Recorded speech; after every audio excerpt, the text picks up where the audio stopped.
Yeah. Well, that's right. Yeah. Well, he's asking about personal testimony. I haven't always been a Seventh-day Adventist.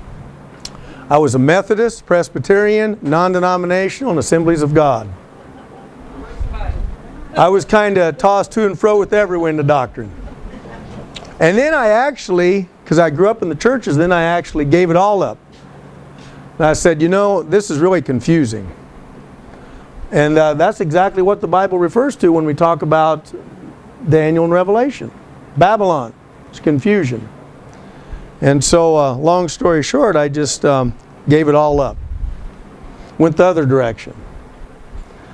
Then I happened to get a job. I was living in Florida, and I happened to get a job, guess where?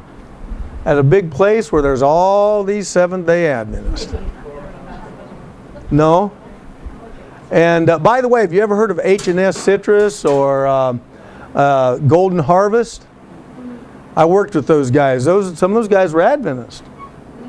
And coming from a really very staunch Baptist background, I started asking these guys questions, but I was after them to get them in trouble, you know. I didn't have the right motives. Yeah, I didn't have the right motives. But when I did come into the Adventist church, the Lord put on my heart a very important thing, and that was to be able to take complex subjects and make them more simple. Because some things are hard to understand. And it's a challenge to do that particular thing, is to make some of these things to where you understand it clearly. And I hope that that's the case here. Even though we're covering some pretty complicated stuff, I hope that you do understand when you leave here and it's clear, straight clear. So